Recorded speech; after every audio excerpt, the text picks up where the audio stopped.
से पानी निकाले, पानी को खौलाए, पानी उड़ गया, नमक बन गया। देख रहे इरविनवा, नमक हो गलो। इरविन पगला गया। महात्मा गांधी ने कहा कि दोबारा इस आश्रम में नहीं आऊंगा जब तक देश आजाद न कर लूं। लोगों ने कहा वाह वाह वाह, क्या महात्मा गांधी है। महात्मा गांधी निकल दिए, उनको तो नक्शा चेंज करना था। बेचारा इरविन पगला गया। इरविन गांधी जी से कहा कि दे बुढ़ो, हम तुमको पहचान नहीं पाए, तुम छोटा पैकेट बड़ा धमाल है, दिखने में बुढ़वा है, पूरा भारत हिला दिया। भाई तू, हम तुम्हारी बातें मान लेते। फोन किया इरविनवा को, 4 गरियाया होकर पूरे 10 मिनट गरियाया। इरविनवा पूछ रहा है खाली गरीबी कीजिएगा कि बोलिए कोई। कहा सुन, महिलाएं आज भी सभी ने आगे आंदोलन जारी रखी है। उनको गुस्सियाएगी तो ना आपको मारेगी ना कुछ करेगी, वो भी डांडी मार्च करेगी, हे रूम से और में। महात्मा गांधी का एक सिंपल सा फंडा था कि जब कोई इंसान बिजी रहे ना तभी उसको कोच दो। चाइना इसी पे रहता है। भारत में जब बिजी रहेगा तो कभी गलवान में घुस जाएगा, कभी कहीं घुस जाएगा, कभी कुछ भी। और हमारे देश के नेता सब ना खाली भाषण देना जानता है सब। बाकी इन सब में ना भले बोल दे 56 इंच का कलेजा, 56 इंच होगा कैसे भाई? 56 इंच दीवार है का? 56 इंच का सीना यहाँ पे बोलने के लिए हो जाता है। स्ट्रिक्ट डिसीजन नहीं ले पाते हैं हम लोग तो ये बोल नहीं पाते हैं। ताइवान के मामले में एक बार हिम्मत नहीं होती है बोलने की कि आप पीओके में सड़क कैसे बना के लेके चलेगा। अब वो हम लोग की सड़क रुकवा देता है। तो गांधी जी इसी का फायदा उठाए। यहाँ साइमन कमीशन का विरोध हो रहा था। अब द्वितीय विश्व युद्ध के आसार अब दिखने लगे थे। अब उतनी बड़ी लड़ाई होगी तो 2-4-10 साल पहले तो आसार लग ही जाता है। तो महात्मा गांधी ने जानबूझ के अंग्रेज से अझुराने के लिए चल गए। तो अझुराने के लिए महात्मा गांधी ने इरविनवा को ना एक लिस्ट पकड़ा दिया। रे इरविनवा ले पकड़। इरविन का कौन सी दे रहा है रे? ये में 11 गो टॉपिक है, 11 को बात मान लियो न तो फिर बवाल कर देंगे। इरविनवा फाड़ के फेंक दिया। भाई प्रभु कहेंगे बवाल करने का जो कोई दिक्कत नहीं है। याद है चोरी चोरा में जेल में डाले थे 6 साल के लिए, बीमार न पड़ा रहता तो व्यवस्था कर दिए रहते हम लोग। गांधी जी ने टाइम दिया, इरविन तुमको 12 मार्च तक का समय है। मुख्य बात थी कि नमक को बनाने की छूट भारतीयों को दिया जाए, हम आपसे नमक काय खरीदेंगे। तो इरविन कहा कि ना मनबे नहीं करेंगे। तो गांधी जी तो पहले ही जानते थे, हम जानबूझ के ऐसा कहिए रहे कि तुम नहीं माने, बवाल हमको कराना फिक्स है। महात्मा गांधी गुजरात में जो जगह था साबरमती आश्रम। अब महात्मा गांधी ने एक चीज डिसाइड किया, उनको लगा कि ससुरा हम गलत जगह अपना आश्रम बना लिए, क्योंकि वो आश्रम भारत के बीचों बीच में नहीं है। बाद में इनको नक्शा समझ में आया, शुरू में नक्शा का क्लास करवे नहीं किए। यहां पे कौन सा आश्रम? साबरमती।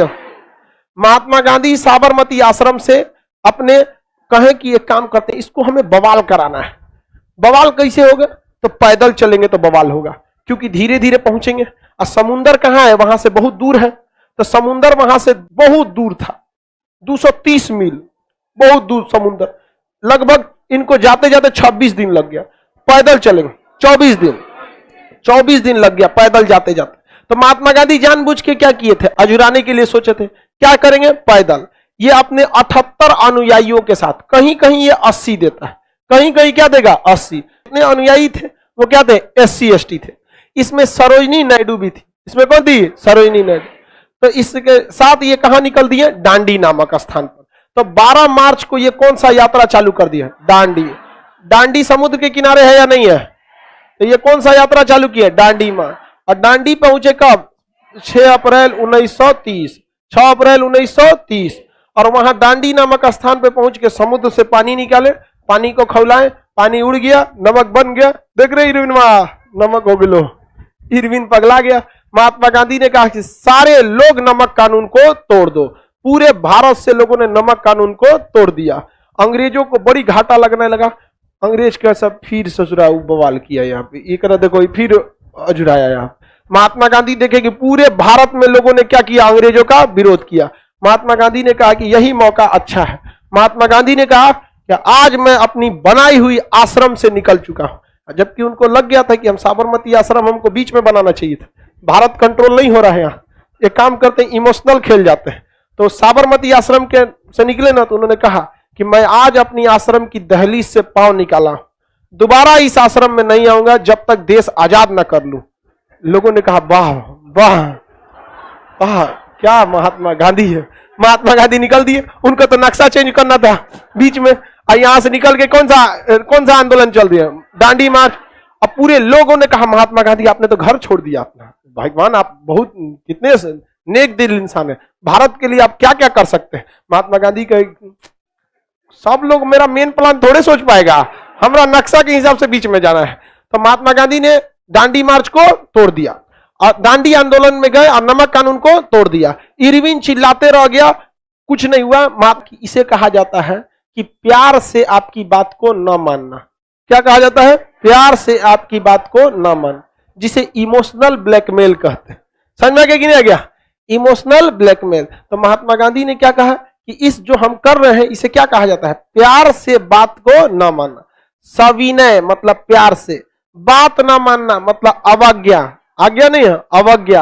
आंदोलन है सविनय अवज्ञा आंदोलन, सविनय अवज्ञा आंदोलन मतलब तोर बतिये नहीं मानेंगे, तुम जो बोलेगा हम सुनेंगे और फिर प्यार से कहेंगे कि हम आपकी बात को नहीं मानते।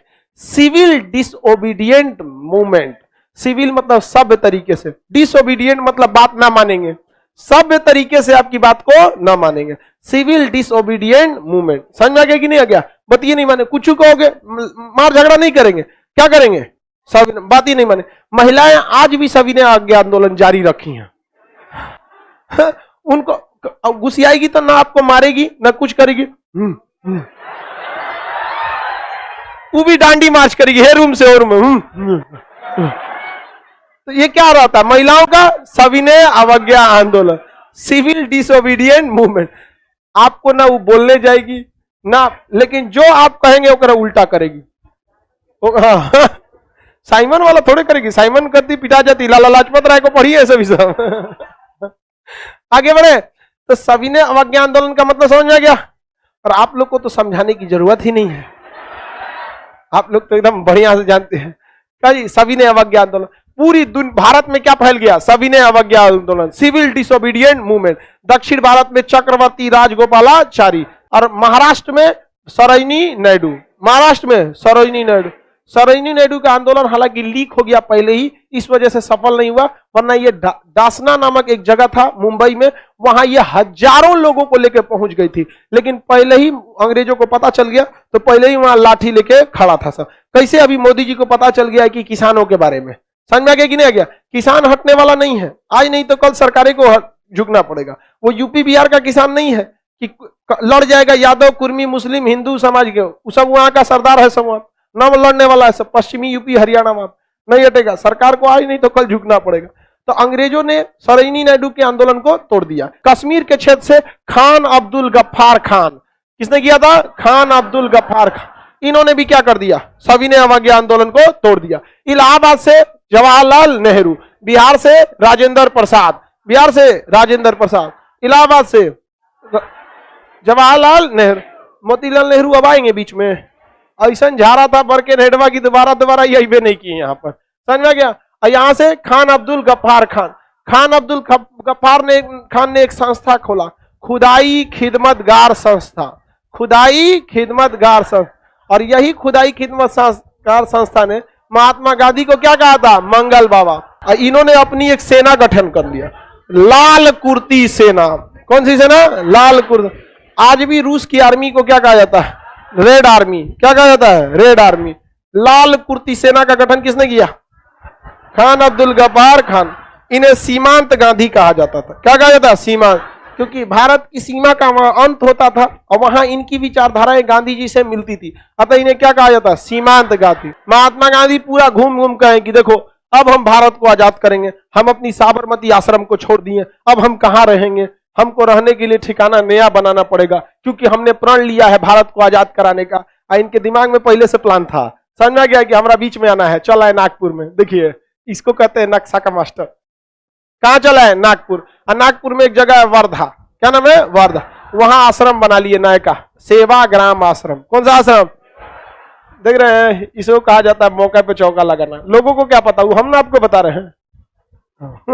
वरना आप लोग किताबों में ही थोड़े लिखेगा ये सब।